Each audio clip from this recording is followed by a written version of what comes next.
Hi there, this is your friend Anna, and the question that I've been getting the most from all of my friends is, what are we wearing? This age-old question isn't just about choosing an outfit, it's about choosing how we present ourselves to the world. I created the I Want Her Shoes podcast to dive deep into what it means to dress with intention, whether you're heading to a council meeting or just having a casual day out with your family. Join the conversation as we explore the power of personal style and the decisions that shape our public personas. Put on your favorite pair of shoes and step into my closet.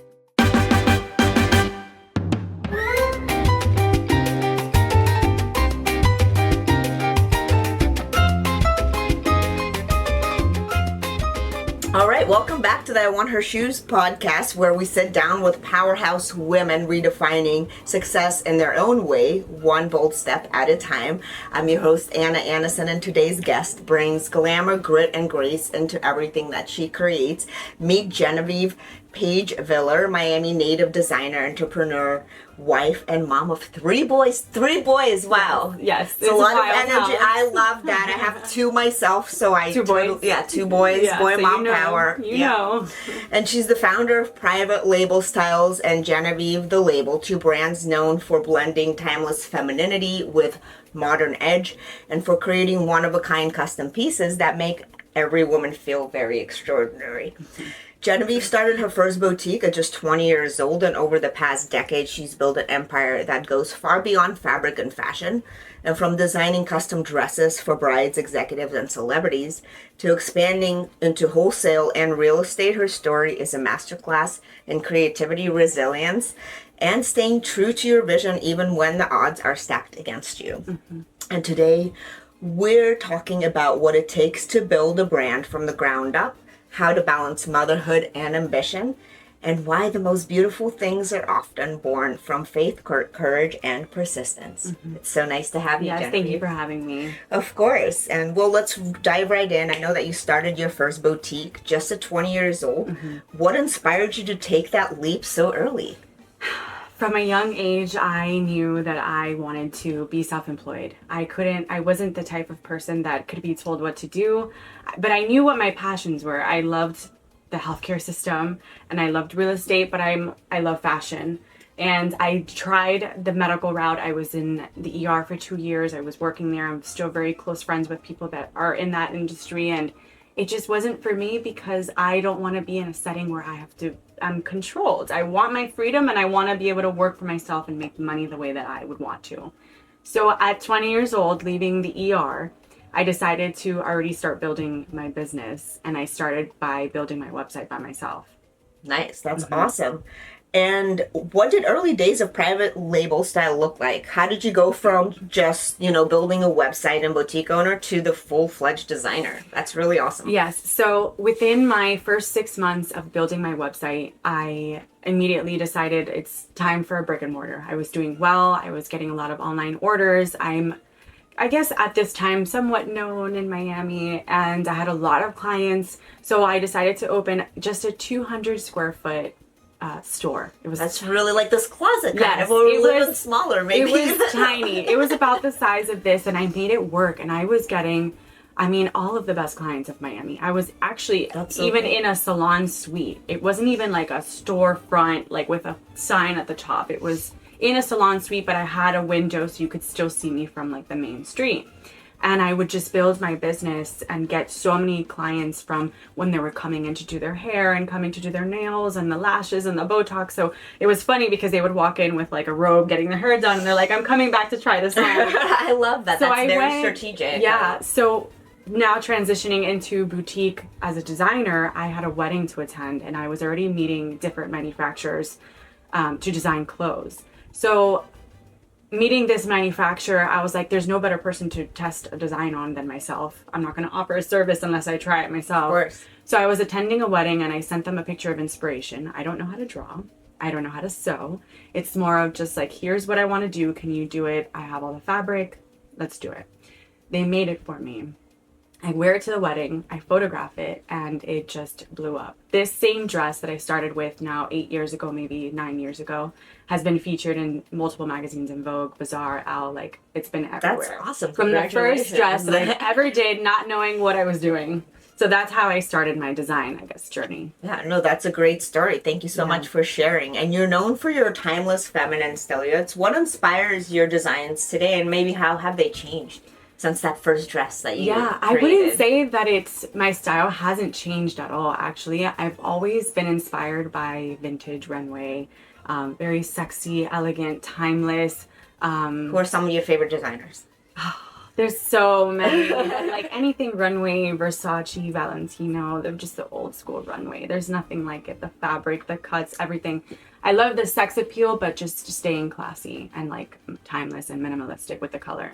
Yeah, so I love that. I looked at your stuff. It's very like pastel, like very nice. And well, I'm also very like nude, black, white, like soft, like colors. Not Miami, like no, I'm very not Miami. Like even though you're a native of Miami. Because I want to be like universal. Like I want it to like be for everybody. Yeah, I love that. No, that's cool. And maybe you could walk us through your creative process. How do you bring a client's vision to life? What if somebody comes to you? What if I came to you and said, "Look, I really like this Chanel dress that I saw at the end of the show closing. Yes. Can you make that something like that for me?" I could. I don't necessarily like to make like, let's say, a copy. So I'll never or something inspired by that. Right. Yeah. Inspired by is what I like to say. Number one, we don't have the same fabrics. And I also look at my client's body type. I am very I always tell my clients exactly what they're going to get based on their body type, based on the design that they're showing me, based on the fabric we're selecting. If something doesn't work for a client, I'll say it as nice as possible. But it's my name behind what I'm designing, but then also I want my client to walk out of there happy.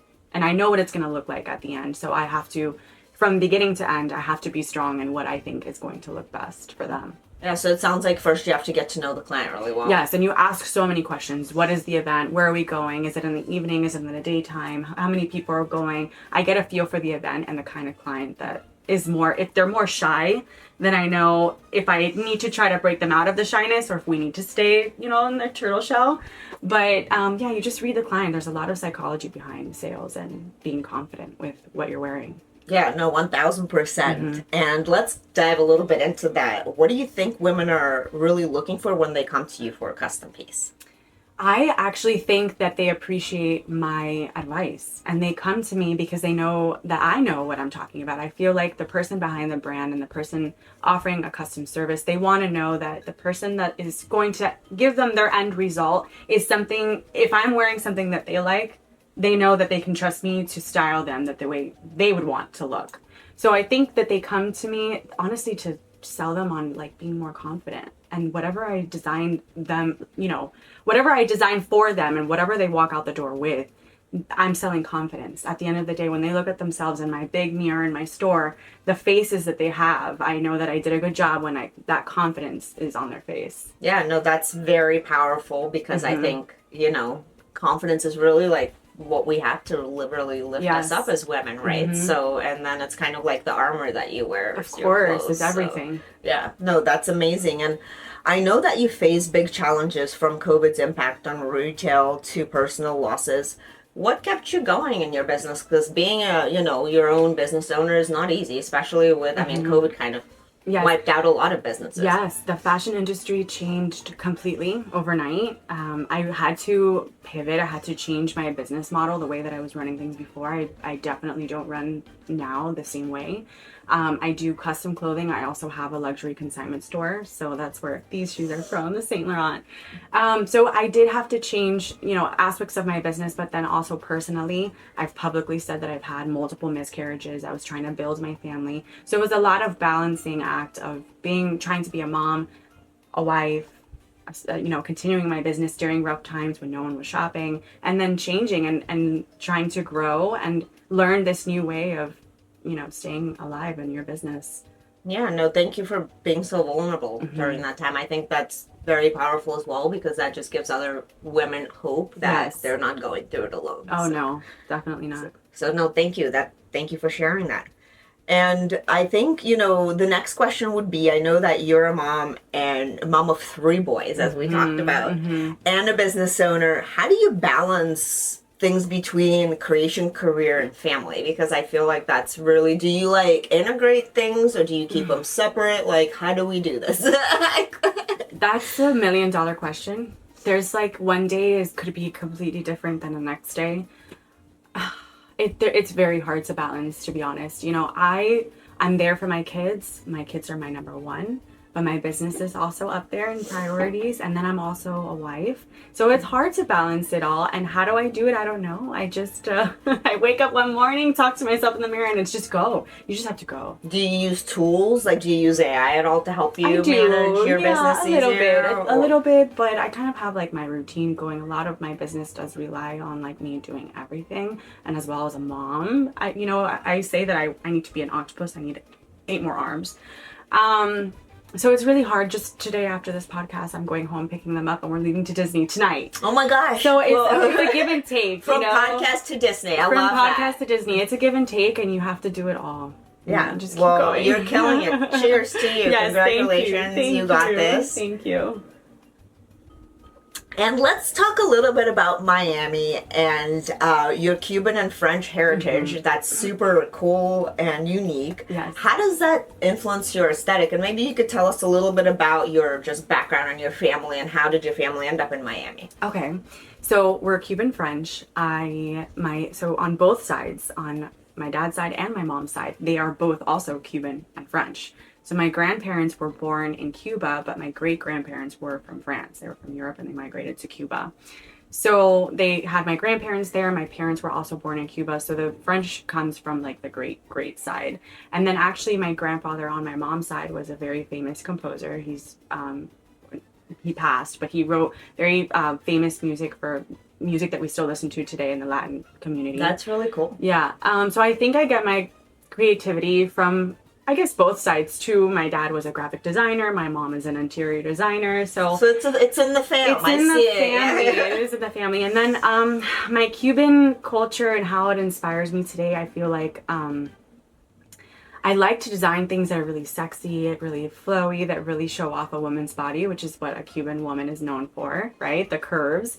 But then also my French side, like I mentioned before, I love the nude. I love the black. So it's such an opposite situation. Yes, but I merged, I merged the two. Yeah. The sophistication that comes from being a French woman, but then also the sex appeal of a Cuban woman. Yeah. No, I think that's really special and cool and unique.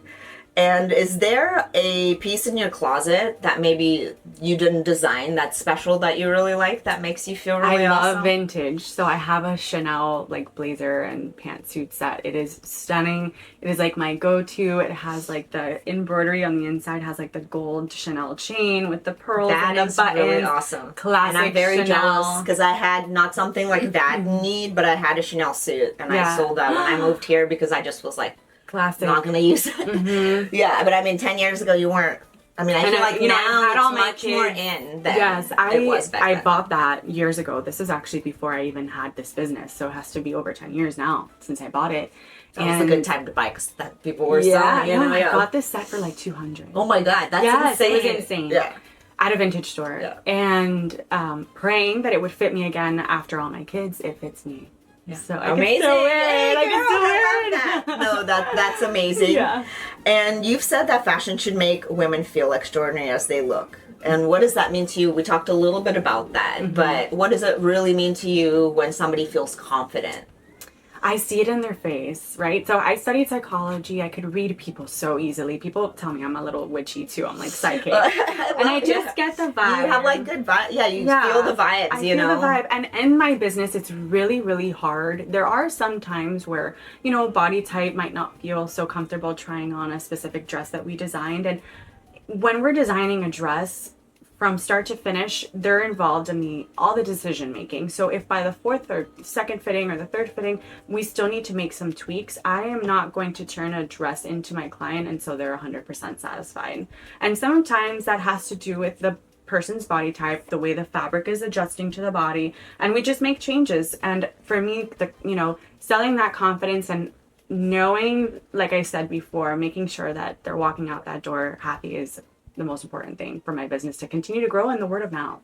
Yeah, no, I think that's definitely important for a smaller business. And what are some kind of the coolest things that you've designed, or some cool projects that you work on? I've done a lot of galas. I've done I mean, there's so many galas here. It's like I've done every a lot weekend of there's a galas. gala. I'm known for prom. Like, the girls come to me for prom, but all the private schools, the girls come in months in advance. So I do a lot of prom. I do a lot of bridal. I have clients that are getting married in Italy, in Colombia, or wherever, and I design something for their wedding. So, I mean, every project is special, though. Yeah, no, I love it. And I think, I just was talking about this on the previous podcast, that I think it's actually very trendy and common now to get your stuff made, because it's cheaper to make it than like buy a Versace dress. Well, yeah. You know what I mean? Like, and like you get it unique, and it's like sustained, like where it comes from, like where it's made, all of that stuff. Yeah. So you're definitely in the right track. And do you think you want to scale your business, or do you like I'm doing also really well with my luxury consignment business. I love that. So let's talk a little bit about that, and how it's called Relove. And where is it located? It's also in the same space that I'm in for my custom clothing business. Okay. So it's across the street from the Falls and the warehouses. The address is 8701 Southwest 132nd Street, Miami, Florida 33176. And so you can find us on Instagram. It's called Relove Miami. But I have all the brands. I have Chanel, I have Gucci, I have Louis Vuitton, I have Birkins, I have Rolex, I have diamonds. I have a little bit of everything. What don't you have? I have everything, yeah. I love that. No, I mean, this is all, we talk, I'm really about sustainability myself, and like restyling, recycling, and we actually have like a swap that we do with, we've done a couple of them, like luxury swaps, so maybe we could do something at your store. Yes, I would love that. I've done one of those, but not as like the person that has the store. I've done it like as just for fun at a friend's house. But I would love to do that. Yeah. So growth wise, yes, I do want to grow. I do a lot of wholesale work too. This industry's hard, so I don't put all my apples in one basket. I have some real estate. But like I said before, the luxury aspect of my business is booming right now. That's awesome. No, I feel like, that's definitely... Everybody's shopping. I don't have that much vintage, but they love the sustainability. Well, especially now, like since the Chanel, like everybody's freaked out about that.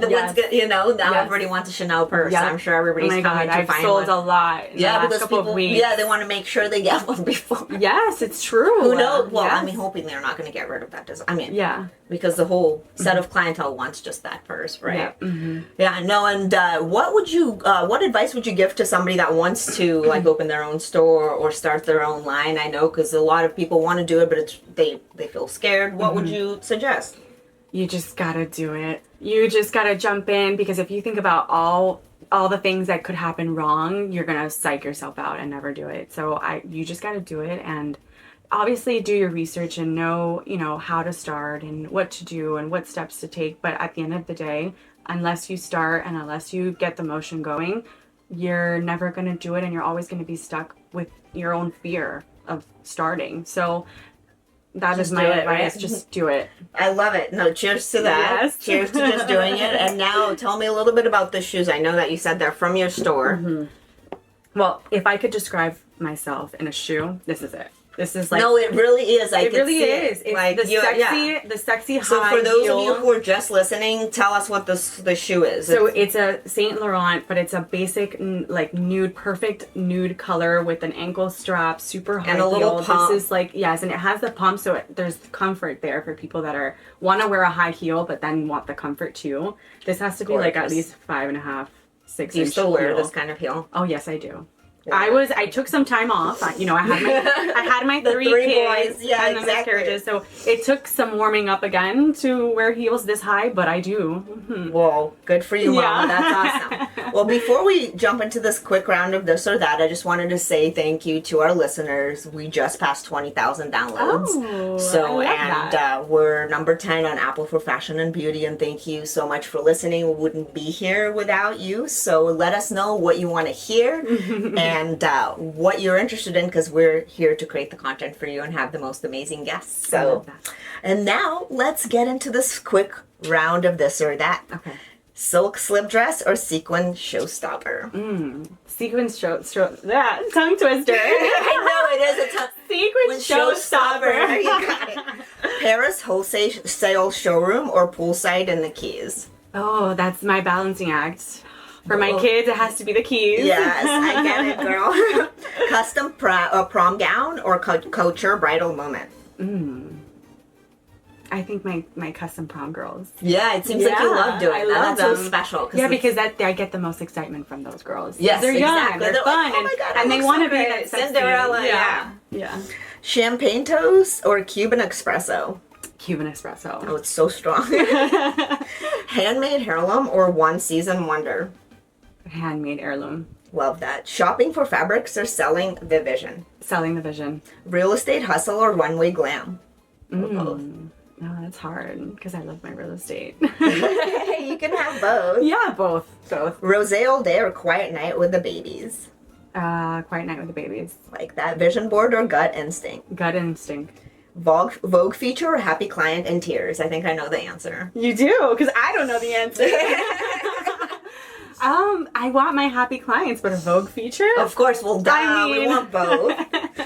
Quiet luxury or bring the drama, babe? Bring the drama. What Always. I would like to know, like, what is your definition of quiet luxury? Because we talk about this a lot. Quiet luxury. Is it something that was kind of invented because people don't? Yeah, maybe something that you know is designer but doesn't have all the labels over it. Yeah, maybe something like that. Yeah, no, I like it. I feel like you kind of represent that. Yeah. And so does this shoe that you brought. Yes. That's like very quiet luxury. Exactly. vibe. Like it doesn't say YSL until you lift up your until heel. you really look Yeah, closely. exactly. Yeah. Love that. Well, Genevieve, thank you so much for showing us that ambition and motherhood are not opposites. They're co-creators of a life well lived. Your story reminds us that building something beautiful doesn't mean having it all figured out. It means having the courage to keep showing up with vision, with faith, and with heart. You're not just designing clothes, you're designing transformation, confidence, and memory-making moments stitched with intentions, which is so cool. And whether it's a prom dress, a wedding gown, or the everyday pieces that make a woman feel seen, you've given people more than fashion, you're giving them magic. And to our listeners, if you have ever felt torn between roles or wondered whether you can grow something big while staying rooted in who you are, let this episode be your proof and send it to somebody that was interested in starting a business, especially in fashion. And because sometimes the most powerful thing you could wear is the courage to keep creating, even when the path is custom made. Well, cheers. I love that. Thank you. So nice to have you. Yes, thank you so much.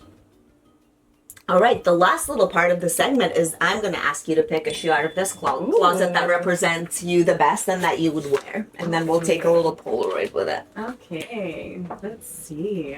That's going to be tricky because yours some good ones.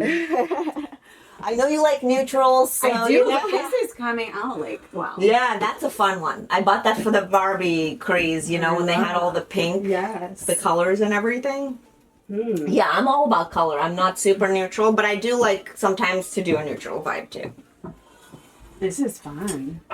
Oh yeah, I just wore those for the first time. Love it. Love. There's too many. Okay, hold on. Ooh. Oh yes, I could see that on. Yeah, for sure. Yeah. That's It's like also also like minimalistic, but also kind of loud. But yeah, like, just but like blurry, black, so it's subtle. not. Yeah, Mhm. I, like I might pick those. Yeah, I mean, I definitely have you. Do you remember these? I don't know. You're too young for. No, these. I remember. Yes. Yeah, I used to love. I had them in like different colors. Yes, I think I'm gonna go with my signature. Yes. All right. I think that's an amazing choice.